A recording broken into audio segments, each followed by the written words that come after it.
was a really great article I came across published by the International Society of Sports Nutrition. They are a very well respected organization. They're basically the world's leader in providing evidence based sports nutrition and supplement information. And in this review, they are looking at creatine supplementation, the safety and efficacy, how effective creatine supplementation is in exercise, sports, and medicine. So I've highlighted some parts that are more relevant. We're not going to go into the medical portion of it, but definitely let's look at the exercise and sport recommendations. Okay, so creatine is one of the most popular nutritional ergogenic aids for athletes. Ergogenic means generates energy, so ergogenic, your body making energy. Studies have consistently shown that creatine supplementation increases intramuscular creatine concentrations, which may help explain the observed improvements in high-intensity exercise performance, leading to greater training adaptations. In addition to athletic and exercise improvement, research has shown that creatine supplementation may enhance post-exercise recovery, injury prevention, thermoregulation, regulating body temperature, rehabilitation, and concussion and/or spinal cord neuroprotection. These studies provide a large body of evidence that creatine can not only improve exercise performance, but can play a role in preventing and/or reducing the severity of injury, enhancing rehabilitation from injuries, and helping athletes tolerate heavy training loads. These studies show that short and long-term supplementation, up to 30 grams per day for 5 years, is safe and well tolerated in healthy individuals.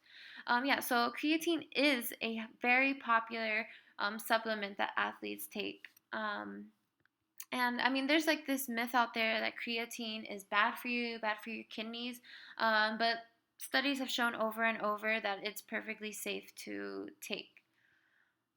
Let's see, anything else from here that I wanted to explain? Oh, okay, so referring to creatine supplementation increasing intramuscular creatine concentrations. So your body normally makes creatine, and that creatine is very important to your muscle cells for making energy, for regenerating energy. Okay, but taking creatine supplementation increases the amount of creatine in your muscle cells so that you're able to make more energy, which is why athletes take creatine to begin with. All right, so creatine is one of the most popular nutritional ergogenic aids for athletes. Studies have consistently shown that creatine supplementation increases intramuscular creatine concentrations, can improve exercise performance, and/or improve training adaptations. Research has indicated that creatine supplementation may enhance post-exercise recovery, injury prevention, thermoregulation, rehabilitation, and concussion and/or spinal cord neuroprotection, kind of like what we just read. Okay, well, this is discussing the metabolic role of creatine in your body and looking at the, physiological mechanisms on how it works in your muscle cells. We're not going to go into those complex pathways. All right, supplementation protocols. How do they recommend you take this supplement? So, dietary supplementation of creatine serves to increase muscle creatine.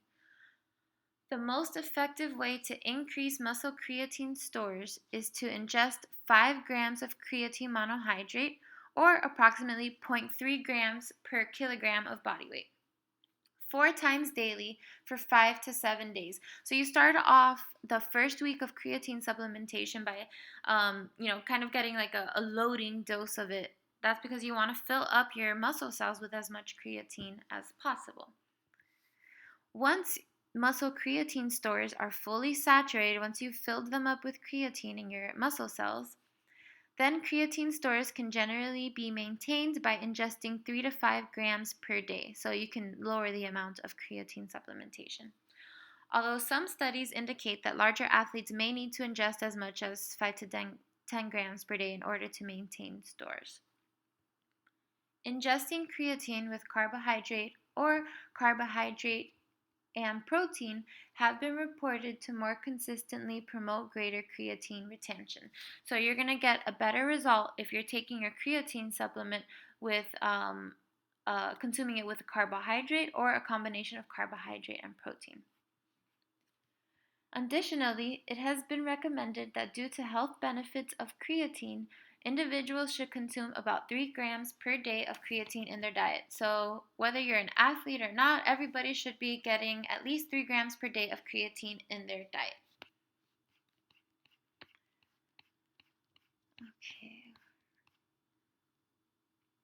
Okay, so here they've listed the potential ergogenic benefits of creatine supplementation. So, the potential energy generating benefits of creatine. So, increased single and repetitive sprint performance, increased work performed during sets of maximal effort muscle contractions, increased muscle mass, so increasing your lean body mass, and strength adaptations during training. Enhanced glycogen synthesis. Remember, glycogen is a storage molecule in your body that stores glucose. All of your cells use glucose as their primary energy source.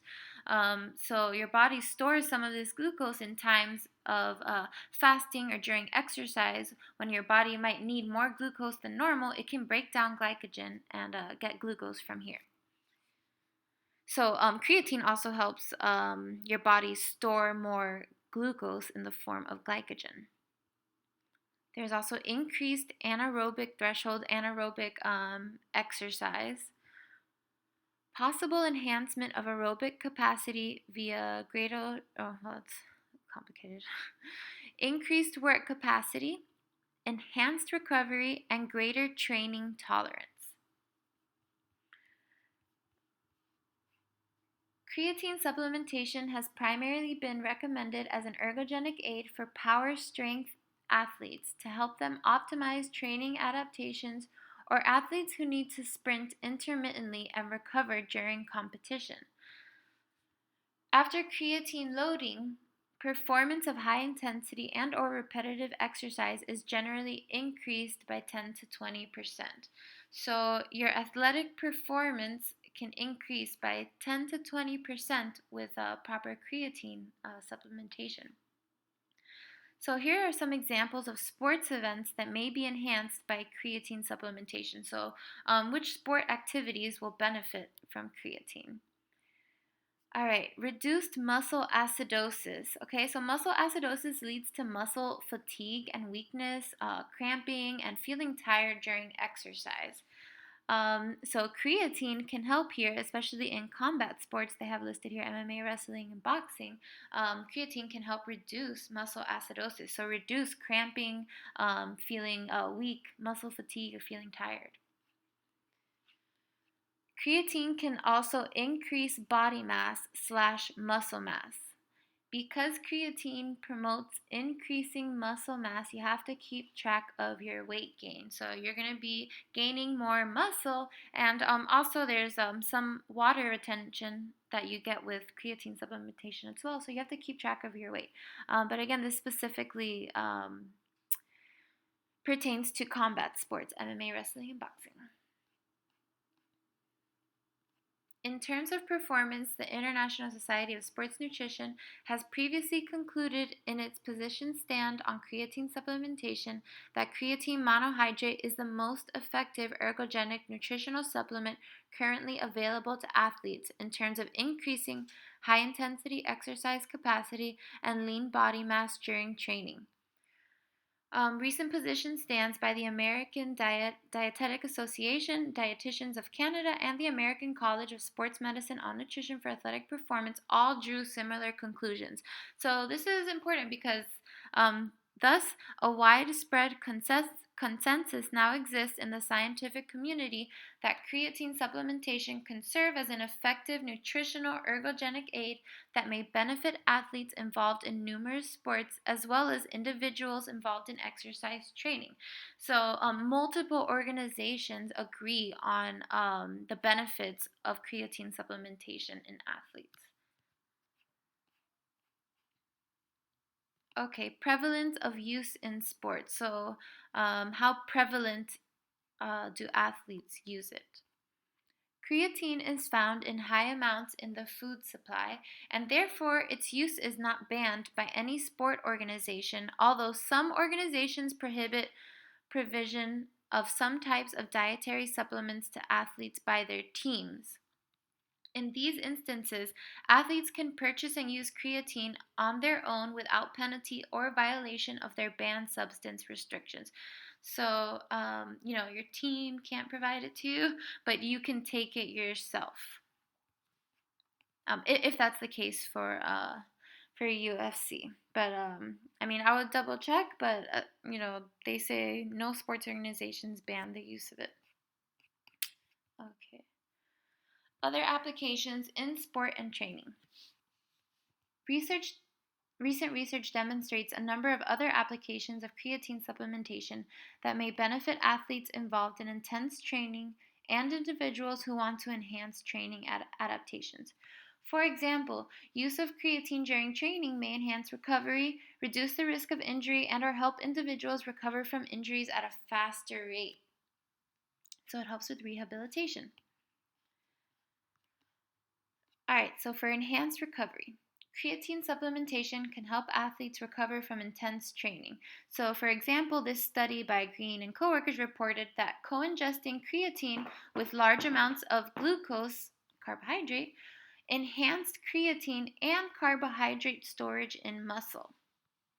Okay, additionally, another study by these people reported that co-ingesting creatine with carbohydrate and protein enhanced creatine retention. So, your muscle cells' ability to hold all that creatine. In another study, it was reported that creatine loading prior to performing an exhaustive exercise bout and glycogen loading promoted greater glycogen restoration than just carbohydrate loading alone. So maybe you've heard of carb loading, before a big, athletic event. Some athletes carb load to try to replenish these glycogen stores. Remember to store glucose. It was found that actually you get a better result of glycogen loading when you not only carb load, but carb load with creatine. Since glycogen replenishment is important to promoting recovery and preventing overtraining during intensified training periods, creatine supplementation may help athletes who deplete large amounts of glycogen during training and or performance to maintain optimal glycogen levels. Evidence also suggests that creatine supplementation may reduce muscle damage and or enhance recovery from intense exercise. For example, in this study by Cook and Associates, they evaluated the effects of creatine supplementation on muscle force recovery and muscle damage following intense exercise.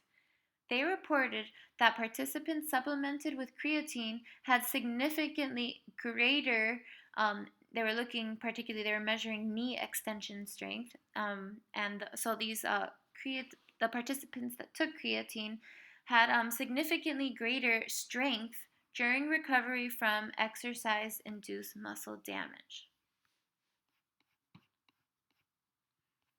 These findings suggest that creatine supplementation can help athletes tolerate heavy increases in training volume. So you're going to have a heavy increase in training volume when you're, prepping for a fight. Therefore, there is strong evidence that creatine supplementation can help athletes enhance glycogen loading, experience less inflammation and or muscle enzyme efflux following intense exercise, and tolerate high volumes of training and or overreaching to a greater degree, thereby promoting recovery. Okay, as far as injury prevention, several studies have reported that creatine supplementation during training and or competition either has no effect or reduces the incidence of musculoskeletal injury, dehydration, and or muscle cramping. Okay, so they were looking at all of the studies that examined creatine supplementation's effect on, the risk of musculoskeletal injury, dehydration, or muscle cramping. And basically, the results of all these studies either said that there was no effect, no difference, or that there actually was a reduction in creatine supplementation. So it may work, but it might not work. In any case, it's worth trying it out because it might help prevent injury, dehydration, and cramping. Okay, so these researchers reported that American college football players ingesting creatine with a carbohydrate protein supplement for about 3 months during conditioning, they experienced greater gains in strength and muscle mass with no evidence of any adverse side effects, no, bad side effects. Okay, creatine users experienced less incidence of cramping, heat illness, dehydration, muscle tightness, muscle strains and pulls, non contact injuries, and total injuries and mispractices than those not taking creatine. So here's an example of a study that did find a reduction in injuries while taking creatine supplementation. Another study, similar findings were reported by these researchers. They reported that creatine users experienced significantly less muscle cramping, dehydration, and muscle tightness and strains and total injuries compared to athletes who did not supplement their diet with creatine. Evidence reveals that athletes who take creatine during training and competition experience a lower incidence of injuries compared to athletes who do not supplement their diet with creatine. All right, so creatine has also been shown to enhance tolerance to exercise in the heat. Like carbohydrate, creatine monohydrate has osmotic properties that helps retain a small amount of water. For example, initial studies reported that creatine loading promoted a short-term fluid retention. So yeah, creatine helps your body keep in water. So that will result in a weight gain initially that you'll see because of that water retention. So let's see. Okay, so these findings provide strong evidence that creatine supplementation may serve as an effective nutritional hyperhydration strategy for athletes engaged in intense exercise in hot and humid environments, thereby reducing risk to heart-related illness. So it helps keep you hydrated. All right, so enhanced rehabilitation from injury. So if you do get injured, you should still take creatine, even if you're not being that active. Since creatine supplementation has been reported to promote gains in muscle mass and improve strength, there has been interest in examining the effects of creatine supplementation on muscle atrophy rates when your muscle, gets weaker. As a result of having a limb immobilized, not being able to move it as much because it's healing, and or during rehab. These findings suggest that creatine supplementation lessened the amount of muscle atrophy and detrimental effects of muscle associated with immobilization while promoting greater gains in strength during rehab. So, creatine supplementation basically protected your muscle from getting as weak as it could without creatine, and it also promoted a better improvement in strength during rehab exercises. So while not all studies show benefit, because remember some studies showed that there was, no effect of taking creatine, while some show no benefit, there is evidence that creatine supplementation may help lessen muscle atrophy following immobilization and promote recovery during exercise-related rehab in some populations. Thus, creatine supplementation may help athletes and individuals with clinical conditions recover from injuries. So it might help. Might as well take it. Oh, and this is really important too for sports where concussions are common and head trauma. Brain and spinal cord neuroprotection. The risk of concussions and or spinal cord injuries in athletes involved in contact sports has become an international concern among sports organizations and the public. It has been known for a long time that creatine supplementation possesses neuroprotective benefits. Researchers found that creatine basically lessened the extent of brain damage by 36 to 50%. That is a big difference. Therefore, researchers concluded that creatine supplementation may be useful as a neuroprotective agent against, you know, neurodegenerative processes, things that could cause injury to your brain over time, like getting hit on the head all the time. All right, so these findings provide strong evidence that creatine supplementation may limit damage from concussions, traumatic brain injuries, and or spinal cord injuries. Okay, this is medical uses of creatine. We're not going to look at that. Okay, so the safety of creatine, yeah, because there's that myth out there that creatine is not good for you. So they addressed this concern as well. Since creatine monohydrate became a popular dietary supplement in the early 1990s, over 1,000 studies have been conducted and billions of servings of creatine have been ingested. The only consistently reported side effect from creatine supplementation that has been described in the literature has been weight gain. Remember, this weight gain comes from increased muscle mass because creatine promotes that. You get more muscle, and also a small amount of water retention, which helps keep you hydrated. Available short and long-term studies have consistently shown that creatine supplementation poses no adverse health risks and may provide a number of health and performance benefits. The breadth and repetition of these findings provide compelling evidence that creatine monohydrate is well tolerated and is safe to consume in healthy, untrained, and trained individuals regardless of age. So it's good for everybody. It's no wonder that these researchers, Walliman and colleagues, recommended that individuals should consume 3 grams per day of creatine throughout the lifespan to promote general health. So everybody should be getting enough creatine. Okay, so here's a summary of the position of the International Society of Sports Nutrition on creatine supplementation in sports and exercise. After reviewing the scientific and medical literature in the area, they conclude the following in terms of creatine supplementation as their official position. Okay. Creatine monohydrate is the most effective ergogenic nutritional supplement currently available to athletes with the intent of increasing high-intensity exercise capacity and lean body mass during training.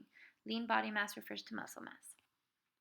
Creatine monohydrate supplementation is not only safe but has been reported to have a number of therapeutic benefits.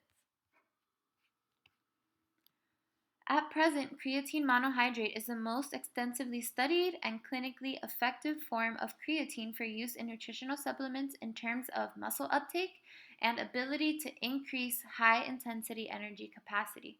The addition of carbohydrate or a combination of carbs and protein to a creatine supplement appears to increase muscular uptake of creatine. Although the effect on performance measures may not be greater than using creatine monohydrate alone. Okay, that's just saying, you get better uptake of creatine into your muscle cells when you consume it along with carbs or a combination of carbs and protein, but they haven't looked at whether that actually results in better performance consuming it that way. But that's a side point. Okay, the quickest method of increasing muscle creatine stores may be to consume about 0.3 grams of creatine per kilogram per day for about a week, followed by 3 to 5 grams per day thereafter to maintain those elevated stores. So they conclude by saying creatine remains one of the few nutritional supplements for which research has consistently shown has ergogenic benefits and a number of health benefits. Given all of the known benefits and favorable safety profile of creatine supplementation reported in the scientific and medical literature, it is the view of the organization that government legislatures and sports organizations who restrict and or discourage the use of creatine may be placing athletes at greater risk, particularly in contact sports that have the risk of head trauma and or neurological injury, thereby opening themselves up to legal liability. So the International Society on Sports Nutrition is basically saying any sports organization that tries to restrict you from taking creatine supplement is putting you more at risk, because we know creatine to be so beneficial, and it can even reduce the risk of injury. So if they tell you can't take creatine, they could be held liable legally for putting you more at risk, instead of wanting to protect you and encourage the use of the supplement. Okay, but that is basically a review of that, and now you know the facts and the science.